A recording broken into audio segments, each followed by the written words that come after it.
আমার কৃষিকাজে এছাড়া কোনো আয় নাই, এই কৃষি বা এই সব কিছু লাভ কম হোক আর বেশি হোক, লাভ হোক আর না হোক আমাকে এক করতে হবে, এক কৃষিকাজ করতেই হবে, না দিন আমরা ভাত পাবো কই। আমিও মোটামুটি মেট্রিক পাস করে এরপরে আমি এই কৃষিকাজের উপর এবং বর্তমানে এই মাছ চাষের সাথেও জড়িত আছে। ধান পান নেওয়ার জন্য সুযোগ সুবিধা ভালো হয়েছে, আর মাছটাও আমাদের বিশেষ করে দ্রুত সময়ের মধ্যে আমরা ঢাকা পর্যন্ত পৌঁছে দিতে পারি। আমরা 5 করে জমি লাগাইতেছি, ধান পাই আর সময় আমি বড় কষ্টে আছি, তাই এই জমি চাষ করতে লাগছি। আমাদের এখানে এখন আধুনিক যন্ত্রপাতির অনেক সংকট। যদি আধুনিক যন্ত্রপাতি ব্যবহার শুরু হয় তাহলে দেখা যাবে 2-3 গুণ ধান বেড়ে যাবে। কৃষি নির্ভর বাংলাদেশে আসলে কৃষির কোনো বিকল্পই নেই, যেখানে 18 কোটি মানুষ কিন্তু কৃষির উপর নির্ভর করে কিন্তু বেঁচে থাকে। তো এখানে আমরা আজকে বিভিন্ন তৃণমূল যে কৃষকরা আছে তাদের সাথে আমরা কথা বলবো যে আসলে কৃষির সম্ভাবনাগুলো বা তারা তাদের জীবনযাত্রা তারা কিভাবে স্ট্রাগল করে তারা বেঁচে থাকে, এবং তাদের সাথে কৃষি নির্ভর যে 18 কোটি মানুষ কৃষির উপর নির্ভরশীল, তো তাদেরকেও তারা কিভাবে বাঁচিয়ে রাখে, সেটা একটা আল্লাহর যেমন একটা নিয়ামত, তেমনি কিন্তু এটা তাদের একটা অক্লান্ত পরিশ্রমের কারণে কিন্তু আমরা ঠিকমতো খাবার পাচ্ছি বা আমরা কিন্তু ঘরে বসেই সবকিছু আমরা কিনতে পারছি। এই বিষয়গুলো তারা কিভাবে দেখে, আর তারা কি আসলে ঠিকমতো দাম পাচ্ছে কিনা, তো এই সব বিষয়গুলো নিয়ে আমরা যে চায়ের আড্ডাটা করি, চায়ের আড্ডার মধ্যে আমরা কিন্তু প্রায় বিভিন্ন জায়গাতে আমরা যাই। তো আমাদের একটা রিকোয়েস্ট অনেকদিন ধরে ছিল যে আমরা একটা কৃষকদের নিয়ে কোনো প্রোগ্রাম করব, তো যাই হোক সুযোগটা হয়নি, তো আজকে হলো। তো দেখতেই পাচ্ছেন আমরা এখানে চলে আসছি, আমাদের এখানে বিভিন্ন কৃষকরা কিন্তু এখানে কাজ করছে। তো আমরা দেখবো যে আসলে তাদের সাথে একটু আড্ডা দেবো, কথা বলবো, সময় কাটাবো, তা আপনাদেরকেও আমরা দেখাবো। চলো, তাহলে এখানে এখন আপনারা কি কি ধরনের শস্য এখানে উৎপাদন করছেন? এখন এটা আমাদের এখন এলাম ইরি ধান লাগানো হচ্ছে। এটা ইরি ধান শুধু ইরি ধান হচ্ছে লাগানো হচ্ছে। এর আগে তো এখানে আপনারা মনে হয় মাছ চাষ হ্যাঁ করেছিলেন মাছ না? চাষ করা হয়েছিল। আসলে এখানে তো এখন ধান চাষ হচ্ছে, ধান উঠে যাওয়ার পরে বৈশাখ মাসে ধান উঠে যাওয়ার পরে এখানে আবার নতুন করে আমরা পানি ঢুকানো হবে। পানি ঢুকানো হওয়ার পরে আমরা এখানে পরিচর্যা করে চুন দিয়ে সার প্রয়োগ করে এরপর আমরা জ্যৈষ্ঠ আষাঢ় মাসের প্রথম দিক দিয়ে আমরা এখানে মাছ চাষ করা শুরু করব। হ্যাঁ, মাছ চাষ করা শুরু করব। মাছটা আমাদের প্রায় 6 মাস মেয়াদি প্রকল্প। হ্যাঁ, ওটা আবার আমরা অগ্রাণ মাসের ভিতর বেসে ক্লিয়ার করি। বর্ষার সিজনে মাছ চাষ করা হয়েছিল। মাছ চাষ করে সেখানে কিরকম আপনারা কত টাকার পুঁজি নিয়ে করেছিলেন এবং কত টাকায় বিক্রি করেছেন আপনারা? আমাদের মোটামুটি যৌথ একটা সংগঠনের মতন, এখানে আমাদের প্রায় 30 লক্ষ টাকার মতো ইনভেস্ট করা হয়েছিল। আচ্ছা, 30 লক্ষ টাকার আপনারা মাছ ছেড়েছিলেন? হ্যাঁ। ওটা আপনারা কিরকম দামে বিক্রি করেছিলেন? সব মাছ মোটামুটি প্রথম দিক দিয়ে ভালো দামে পাইছিলাম, লাস্টে একটু দাম কম, বাজার কম হওয়ার কারণে সর্বোপরি 1,05,000 টাকা লাভ হয়েছে আমাদের আর কি। আচ্ছা আচ্ছা, তো মোটামুটি আপনারা একটা ওই অল্প সময়ের মধ্যে আর কি আপনারা মাছ বিক্রি করে একটা মোটামুটি একটা লাভ আপনারা পেয়েছেন। এখন আবার এখানে ধান রোপণ করা হচ্ছে। তো এখানে এখন আপনারা এগুলোর কি সঠিক মূল্য আপনারা তো সব সময় পান, নাকি এখানে আপনাদের মাঝে মাঝে বাজারের কারণে আপনাদের কোনো ক্ষতির সম্মুখীন হতে হয়? আসলে ধানের দাম সঠিক মূল্য সময় আমরা পাই, কিন্তু মাঝে মাঝে ওই যে সিন্ডিকেটের কারণে হয়তো দাম একটু কম হয়, বাজার কম বেশি। এটা অনেক সময় যে ব্যবসায়ীরা যারা আমাদের এলাকায় ধান কিনে তারা একটু সিন্ডিকেট করে অনেক সময় দাম কৃষকরে কম দেয় মাঝে মাঝে, এটা আবার সব সময় হয় না।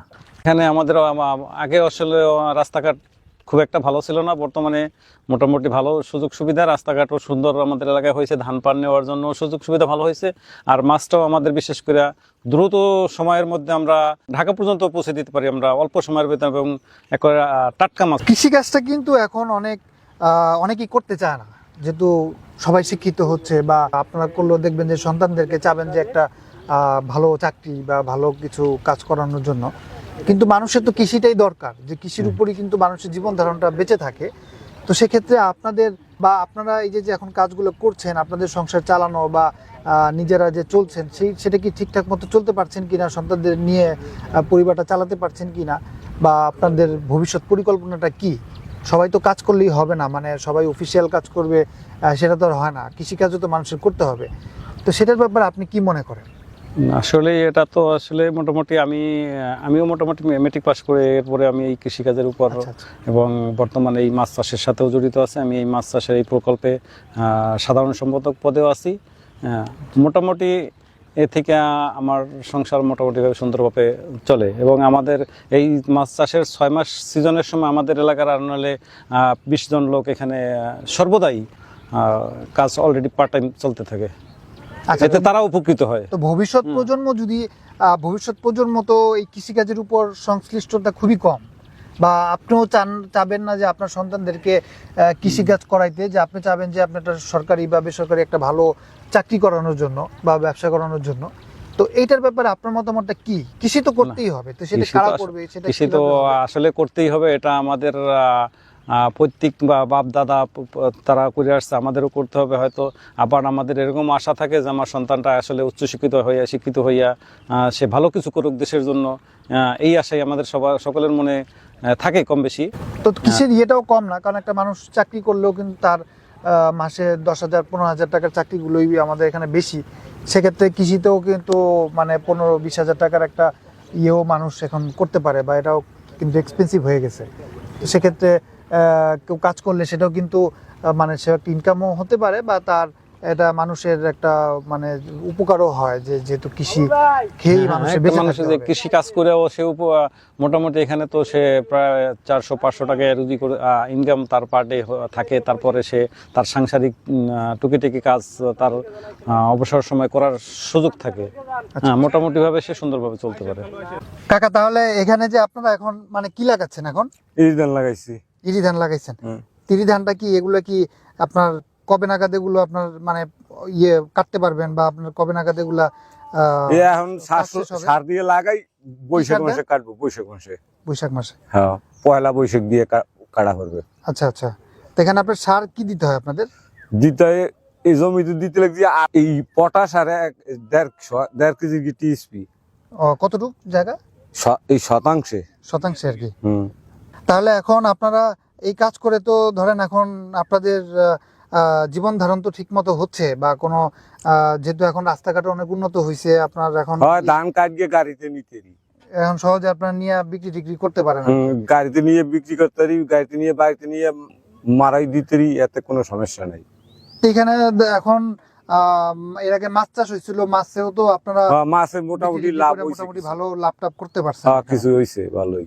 আচ্ছা, তো এখন এই কৃষি কাজ করে তো এখন আপনাদের জীবন ধারণ তো এর উপরে সবকিছু, আমার কৃষি কাজে, এছাড়া কোনো আয় নাই। এই কৃষির উপরে সবকিছু বদলা লইয়ে করি, বদলার দাম বেশি। আমি বর্তমান 400 টাকা বদলার দাম, বুঝছে?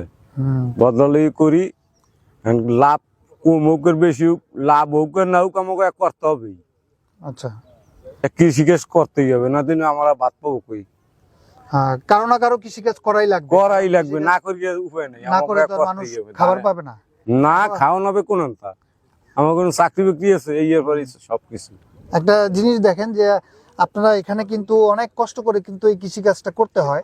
খালি কষ্টের কাম না, এক বিঘা 30 বিঘা চাষ করি। হ্যাঁ, যারা টাকা দিয়ে হয়তো বা সহজেই 1 কেজি চাল বা ডাল কিনে নিতে পারে, কিন্তু কাজটা কিন্তু এইভাবেই পরিশ্রম করে কাজগুলো করতে হয়। তো এইভাবে যখন করতে হয়, এটা কিন্তু সবাই করতে চাবে না, কেউ না কেউ করতেছে, হয়তো ভবিষ্যতেও কেউ না কেউ এই কাজগুলা করবে। প্রযুক্তি নির্ভর যাগো আয় আছে এরা করে না, যাগো আয় না আছে, আমাকে যাগো আয় না আছে, আমাকে লাভ হোক লোকসান হোক, আমাকে করতে হবেই। সেটাই আর কি। আয় থাকলেও এখন আপনারা করতেছেন দেখি তো সবাই খায়া পরে বেঁচে আছে। আর ওটা হয়তো বা না থাকলে তখন কারো না কারো তো কাজটা করতে হবে, প্রযুক্তি নির্ভর কাজগুলো আগায় যাবে। তো এইভাবেই আর কি পরবর্তী প্রজন্ম বা এভাবেই কিন্তু চলতে থাকবে এই কাজ। এই করি, এই কৃষি কাজই করি, মাছের চাষ করি আর এই কৃষি এই ধানের চাষ করি। আমাদের সাথে একজন আছে ইয়ামিন, তো এখানে কাকাদের থেকে একটু বয়সে কম হলেও ওনার কিন্তু উনিও কৃষিকাজের সাথে জড়িত আছে। তো এখানে আপনি কি কাজ করতেছেন এখন?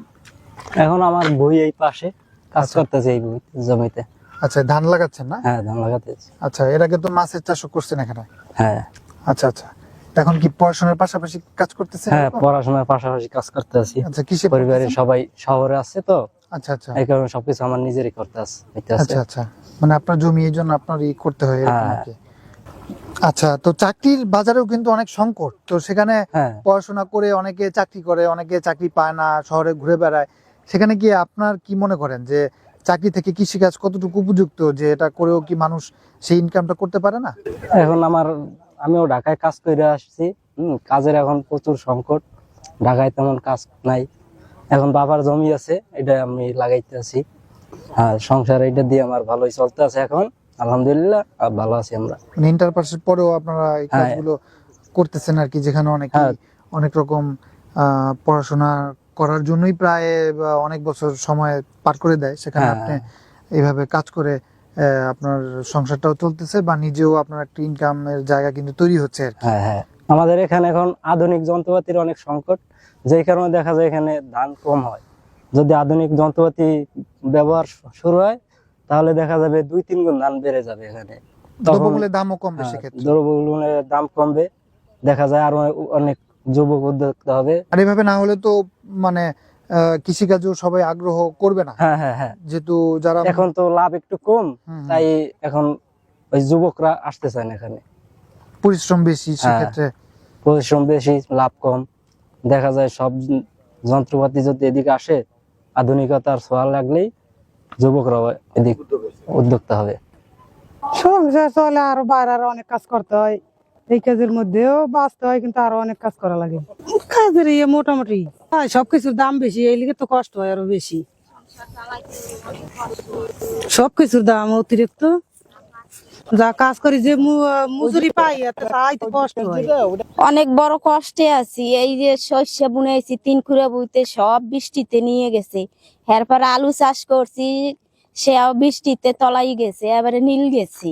এখন বড় কষ্টে আছি, তাই এই জমি চাষ করতে লাগছি, পাতা লাগাইতে লাগছি। সরকারে কি কিছু করবে, আশা রাখতে হবে। অনেক দূরের আমাগো রাস্তাঘাট, কিন্তু এখন ভালোই আসতে পারি গাড়ি ঘোড়াতে।